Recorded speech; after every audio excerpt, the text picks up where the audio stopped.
Voltamos com o Alerj Debate, que hoje está falando sobre tributação.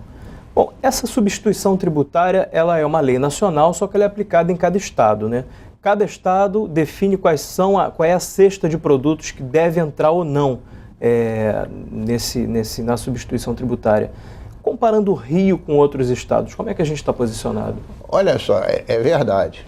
Há uma lei nacional, né, que criou o conceito da substituição tributária para o Brasil inteiro, e cada estado da federação tem sua lei específica de substituição tributária que define os produtos e as margens de valor agregado, né? E exatamente aí é que reside o perigo. Porque qual o conceito da substituição? É ser os produtos com venda no grande varejo, né? Sapato, brinquedo, cimento, tudo que vende-se muito, né?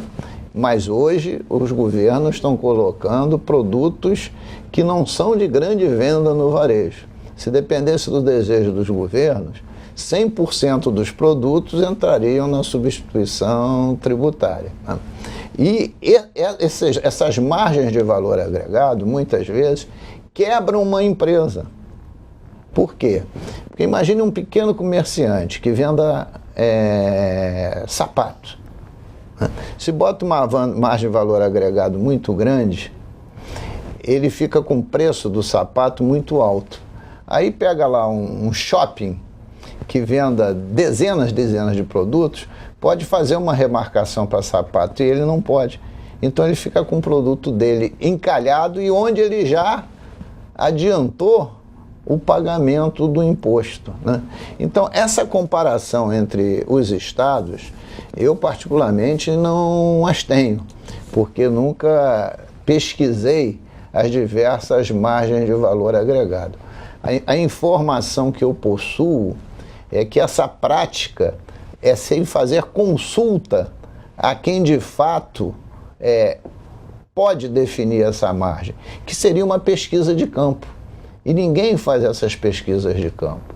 Por isso que eu acredito, empiricamente, que o cotejo dessas margens de valor agregado entre diversas unidades da federação vão levar a uma discrepância total. Aqui o exemplo foi um sapato, né, que é um produto que não é perecível. Quando é um produto perecível e se existem produtos perecíveis dentro dessa cesta de substituição tributária, o que acontece quando o produto estraga e o comerciante não vende? Há a previsão, a restituição. Por exemplo, vamos começar assim de trás. Se você vender mais barato, você não tem restituição. Em alguns casos, por exemplo, de perda, roubo, etc., você pode entrar com um processo administrativo para pedir a restituição. Mas essa restituição não é imediata, essa restituição é um processo demorado, então você acaba, na prática, inviabilizando essa restituição. Então, estragou, né, eu tive aqui, estragou 10 quilos de carne, eu vou entrar com um processo, contratar uma pessoa para fazer. Então, na prática, realmente o comerciante acaba morrendo com o imposto. E a restituição, não é a fazenda te dá o dinheiro que você pagou adiantado, não. Ela te dá um crédito, né, para você, para a próxima você descontar. Isso depois de meses e meses de trâmites legais.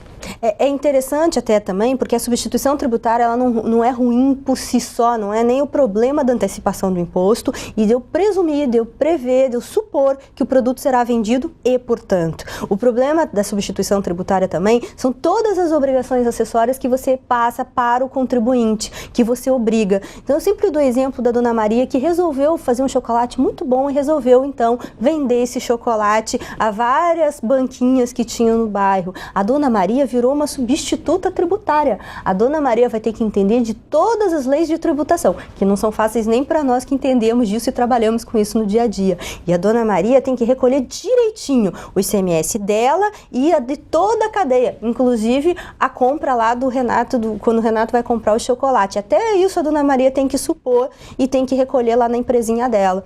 Isso ainda traz, né, e se recolher errado, vai ser multada e tem auto de infração. E as multas são altas. Os postos de gasolina, por exemplo, do Rio de Janeiro, tem vários autos de infração porque receberam um produto, por exemplo, com o imposto retido na nota e não recolhido, ou retido a menor.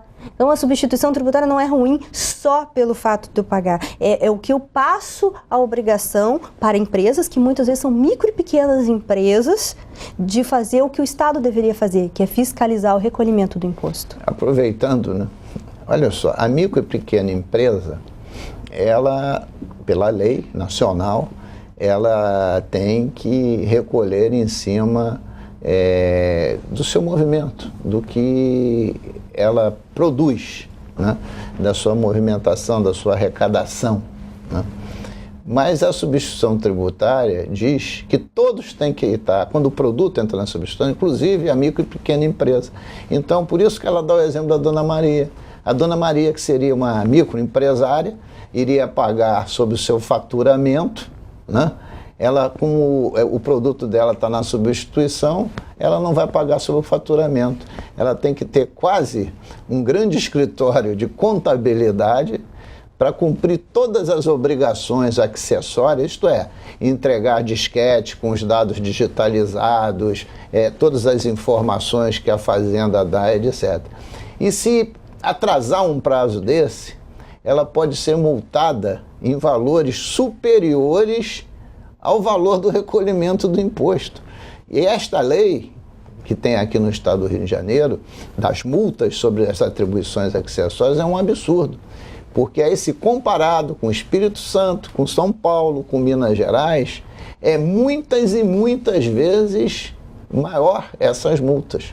Tanto é que a gente tem aqui uma comissão, né, de tributação, a própria Firjan, a Associação Comercial, a FEComércio, o CDL, diversas entidades lutando para que essa lei seja revista para se poder fazer justiça tributária.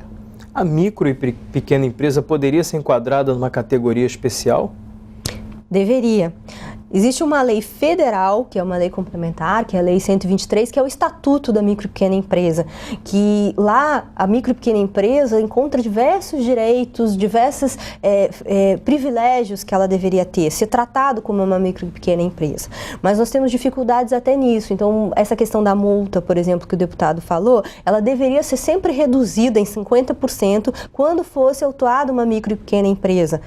Mas não é o que nós vemos na prática. Então, na prática, muitas vezes não se olha se é micro e pequena empresa e se lança uma multa. Nós tivemos um caso no Conselho de Contribuintes de uma empresa que vende bolsas, que foi multado em R$1 milhão porque descumpriu uma obrigação acessória ou seja, esqueceu lá de fazer uma certa declaração. Isso, no final das contas, lhe rendeu uma multa de R$1 milhão que quase inviabiliza a empresa. E no caso de produtos importados? Bom, no caso de produtos importados, aí tem a legislação vai definir sobre que produtos importados, né? Porque o produto importado também tem a alíquota de ICMS que incide sobre ele, né? Em geral, produtos importados não estão, né, em geral, em substituição tributária, porque a rigor já tem tributos mais específicos, né? Mas nada impede, no meu entendimento, que algum esteja, sem verificar a origem. Porque quando você diz assim, brinquedos, não está dito na lei da substituição tributária, são brinquedos nacionais ou brinquedos importados, né? Porque sobre os importados tem outros impostos que incidem. Nos feitos aqui são o IPI, nos importados são imposto de importação. Alguns produtos às vezes têm essa benesse, outros não têm. Um grande problema da importação que nós temos visto também, que deu origem aí a uma reforma tributária infraconstitucional, ou seja, abaixo da Constituição Federal, é exatamente o problema da importação.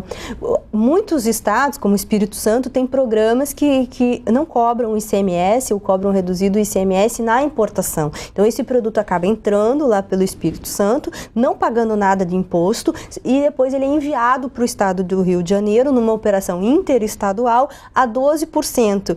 E a empresa aqui do estado que recebe esse produto recebe a 12% e faz um crédito no estado do Rio de Janeiro de 12%. Mas, ao certo, esse produto não pagou nada de ICMS quando entrou pelo Espírito Santo. Isso deu origem à ideia da presidenta de começar a reforma tributária, então, pelo ICMS, principalmente pelo ICMS incidente nesta importação, que estava gerando uma grande guerra fiscal, estados como Santa Catarina, como Espírito Santo, dando descontos nesse ICMS do produto importado.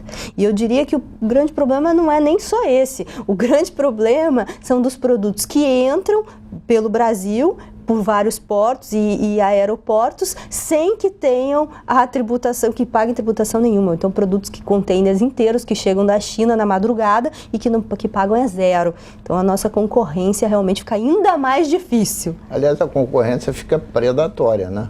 Porque se você prestigia o produto importado sem entrar com a alíquota do ICMS, ele vai concorrer com vantagens em relação aos produtos fabricados no Brasil, que não têm essas prerrogativas. Se determinados estados essas alíquotas de ICMS para importação se liberadas, essa é uma das essências da guerra do fiscal. Então, o que se discute hoje, né, e não está difícil, é ter uma alíquota única, né, para os produtos circularem entre estados, né? O começo da discussão é que essa alíquota entre estados fique entre 2% a 4%. Mas, se isso vier a ocorrer, alguns estados da federação irão perder recursos. Daí a dificuldade de chegar a esse consenso, que é, como ela está dizendo, uma mini-reforma. Eu acho que não é nem a mini-reforma, é o início de se pensar alguma coisa que unifique esse país em termos de tributação. Porque, volto a dizer, a par disso, o Supremo Tribunal Federal está batendo o martelo sobre diversas questões tributárias. Então, logo, ele está legislando no espaço que o Congresso Nacional está dando. E ao contrário disso, existem alguns casos específicos que ele acaba ocorrendo a dupla tributação? É proibido por lei, né? Até volta e meia acontece. Eu tenho visto aqui muitas discussões sobre alguns produtos em que o cidadão chega, ele está pagando ISS e ICMS, o que parece uma maluquice, está pagando um imposto municipal e um imposto estadual. Isso é claramente uma bitributação, mas que é proibida por lei, né? Então precisa, nesses casos, haver uma mediação, porque um dos dois segmentos, ou o Estado ou o município, tem que abrir mão daquela alíquota. A Comissão de Tributação, há algum tempo, fez uma audiência pública sobre bitributação, né? Entrou também essa questão, né?